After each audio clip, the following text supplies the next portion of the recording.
काहे को शर्माए, किसी से दिल लगा के देखो।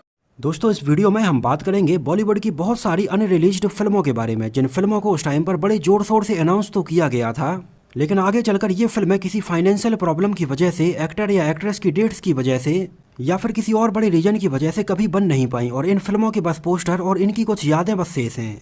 ये बॉलीवुड की अनरिलीज्ड फिल्मों का एपिसोड 2 है। इसके पहले हमने इसके एपिसोड 1 में भी ऐसी बहुत सारी फिल्में देखी थीं जो कि आगे बहुत ही शॉकिंग रीजन की वजह से कभी बन नहीं पाई। इस वीडियो को आप हमारे चैनल में देख सकते हैं।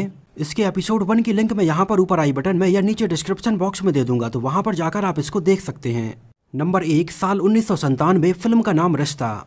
इस फिल्म को उस टाइम पर डायरेक्टर इंद्र कुमार डायरेक्ट करने वाले थे, जो कि इसके पहले दिल, बेटा, राजा और अकेले तुम जैसी बेहतरीन फिल्में बना चुके थे। और अपनी फिल्म रिश्ता के लिए उस टाइम पर उन्होंने आमिर खान, अमिताभ बच्चन और माधुरी दीक्षित को साइन किया था। इस फिल्म का उस टाइम पर बड़े जोर शोर से अनाउंसमेंट किया गया, इनके फोटो शूट किए गए और कुछ पोस्टर भी रिलीज किए गए। उस टाइम पर अनाउंस की गई फिल्म रिश्ता को लेकर लोगों के बीच में बहुत ज्यादा एक्साइटमेंट था, क्योंकि इसमें आमिर खान और माधुरी दीक्षित के साथ पहली बार अमिताभ बच्चन भी नजर आने वाले थे। लेकिन उस टाइम पर इतने ग्रांड तौर पर अनाउंस हुई ये फिल्म आगे चलकर कभी नहीं बन पाई और बीच में ही बंद हो गई। और उस टाइम के दो बड़े एक्टर अमिताभ बच्चन और आमिर खान को एक साथ स्क्रीन पर देखना लोगों के लिए सपना ही रह गया। हालांकि आगे चलकर फिल्म रिश्ता के अनाउंसमेंट के लगभग 21 साल बाद ये दोनों हमें फिर से फिल्म ठग्स ऑफ हिंदुस्तान में नजर आए। हालांकि सन 2018 में आई फिल्म ठग्स ऑफ हिंदुस्तान भी मोस्ट अवेटेड फिल्म थी, लेकिन ये फिल्म उस टाइम पर लोगों की उम्मीदों पर उतनी ज्यादा खरी नहीं उतर पाई थी। फिल्म ठग्स ऑफ हिंदुस्तान के प्रमोशन के दौरान ही आमिर खान और अमिताभ बच्चन ने अपनी फिल्म रिश्ता से जुड़े भी कुछ इंसिडेंट शेयर किए। अमिताभ बच्चन ने आमिर खान के बारे में बोला कि वो बहुत सालों से आमिर खान के साथ काम करने के बारे में सोच रहे थे और उस टाइम पर इन दोनों को साथ में बहुत सारी फिल्में भी ऑफर हुई थी, लेकिन आमिर खान ने इसमें काम करने से मना कर दिया था। हालांकि इसके जवाब में आमिर खान ने बोला कि वो खुद बहुत सालों से अमिताभ बच्चन के साथ किसी फिल्म में काम करने के बारे में सोच रहे थे। उन्होंने अमिताभ बच्चन को याद दिलाया कि फिल्म रिश्ता भी उन दोनों को ऑफर हुई थी, लेकिन उस टाइम पर किसी रीजन की वजह से ये फिल्म नहीं बन पाई और फिल्म के डायरेक्टर इंद्र कुमार भी अपनी और दूसरी फिल्मों में बिजी हो गए, जिसकी वजह से फिल्म की स्टोरी ठंडे बस्ते में चली गई और आगे चलकर उन्होंने इसको कभी नहीं बनाया। हालांकि इसके 4 साल बाद सन 2001 में अमिताभ बच्चन और अक्षय कुमार की एक फिल्म सुनील दर्शन ने एक रिश्ता के नाम से बनाई थी। एक्चुअली डायरेक्टर सुनील दर्शन उस टाइम पर अपनी इस फिल्म का नाम एक रिश्ता के बजाय रिश्ता ही रखना चाहते थे, लेकिन फिल्म का ये टाइटल उस टाइम पर इंद्र कुमार के नाम पर रजिस्टर्ड था। इस वजह से सुनील दर्शन ने अपनी इस फिल्म का नाम एक रिश्ता रखा था। हालांकि इसके लगभग 1 साल बाद सन 2002 में इंद्र कुमार ने भी एक फिल्म बनाई, जिसमें इंद्र कुमार ने अनिल कपूर, शिल्पा शेट्टी और करिश्मा कपूर को साइन किया था, लेकिन इस फिल्म का नाम उन्होंने रिश्ता के बजाय रिश्ते रखा था। इस बारे में इंद्र कुमार का कहना था कि इसके टाइटल से मिलती जुलती एक फिल्म एक रिश्ता के नाम से रिलीज हो चुकी है, इस वजह से उन्होंने इस फिल्म का नाम रिश्ते रखा था। हालांकि ये फिल्म भी बॉक्स ऑफिस पर कुछ खास कमाल नहीं दिखा पाई थी। नंबर 2, साल 1997, फिल्म राजू राजा राम। इस फिल्म को उस टाइम पर गोविंदा, जैकी श्रॉफ, सलमान खान और मनीषा कोइराला के साथ अनाउंस किया गया था। इस फिल्म के अनाउंसमेंट के बाद इनके बहुत सारे फोटो शूट भी किए गए थे। एक्चुअली उस टाइम पर इस फिल्म को खुद जैकी श्रॉफ ही प्रोड्यूस करने वाले थे। उस टाइम पर ये एक कॉमेडी थ्रिलर फिल्म होने वाली थी, जिसमें ये तीनों ही कैरेक्टर एक अंधे, गूंगे और बहरे का किरदार निभाने वाले थे। उस टाइम पर गोविंदा 90s में बहुत सारी बैक टू बैक कॉमेडी फिल्में बना रहे थे और उस टाइम पर आ रही फिल्म राजू राजा राम में भी गोविंदा की हमें बेहतरीन कॉमेडी देखने के लिए मिलने वाली थी। इस फिल्म की उस टाइम पर लगभग 10 दिनों तक शूटिंग भी की गई, लेकिन आगे चलकर जैकी श्रॉफ को उस टाइम पर इस फिल्म के लिए कोई भी डिस्ट्रीब्यूटर नहीं मिल रहा था। इस वजह से जैकी श्रॉफ ने अपने हाथ खड़े कर दिए और ये फिल्म बीच में ही बंद हो गई और आगे कभी नहीं बन पाई।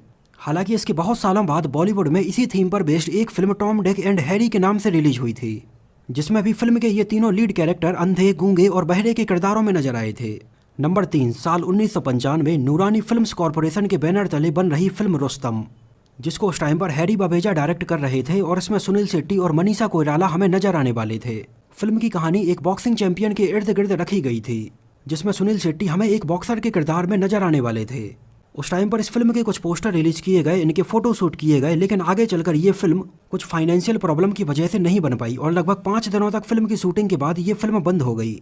एक्चुअली डायरेक्टर हैरी बवेजा ने सन 1994 में फिल्म दिलवाले में अजय देवगन और सुनील शेट्टी को साइन किया था और फिल्म दिलवाले 90s की एक ब्लॉकबस्टर फिल्म साबित हुई थी और इस फिल्म के बाद ही हैरी बवेजा ने सुनील शेट्टी को ध्यान में रखकर फिल्म रुस्तम की कहानी लिखी थी, जो कि एक बॉक्सर की लाइफ के ऊपर बेस्ड थी।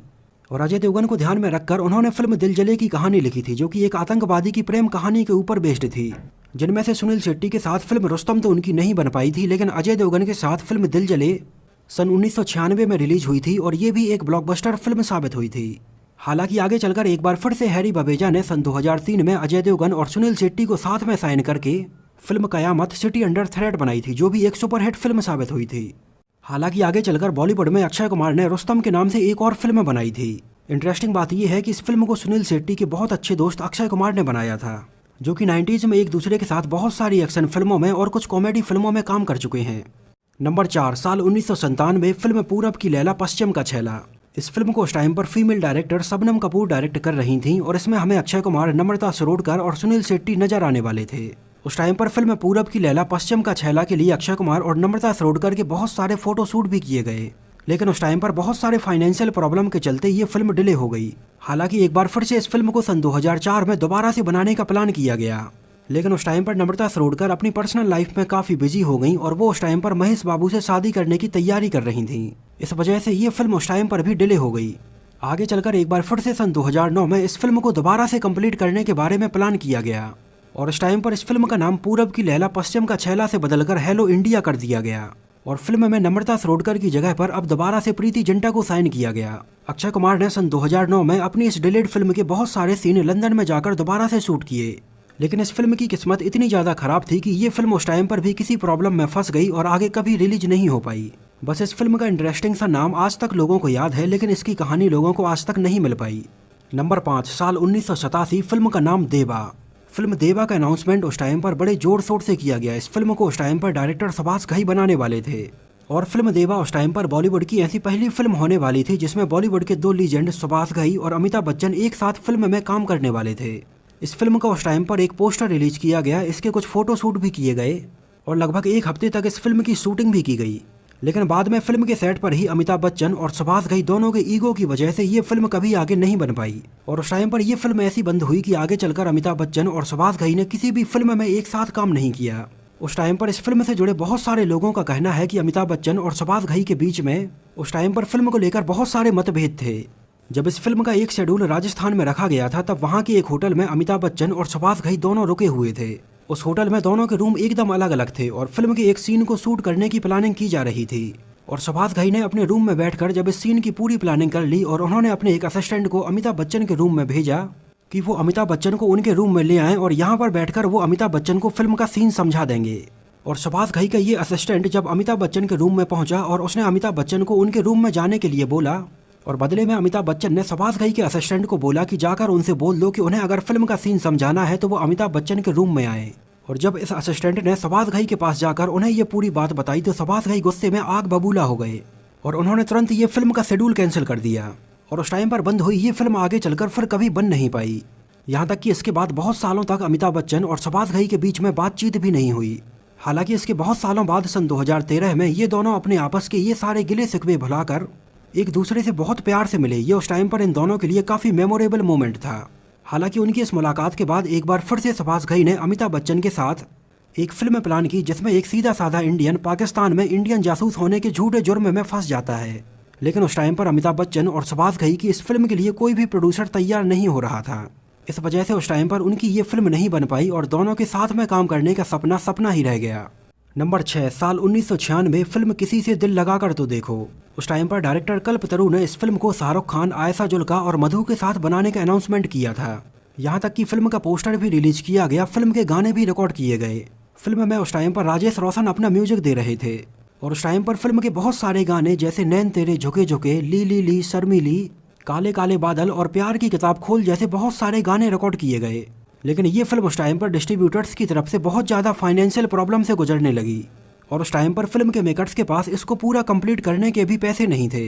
इस वजह से ये फिल्म उस टाइम पर बीच में ही बंद हो गई, लेकिन फिल्म के गानों को आगे चलकर रिलीज किया गया और ये गाने आज भी यूट्यूब पर अवेलेबल हैं, आप चाहें तो इनको सुन सकते हैं।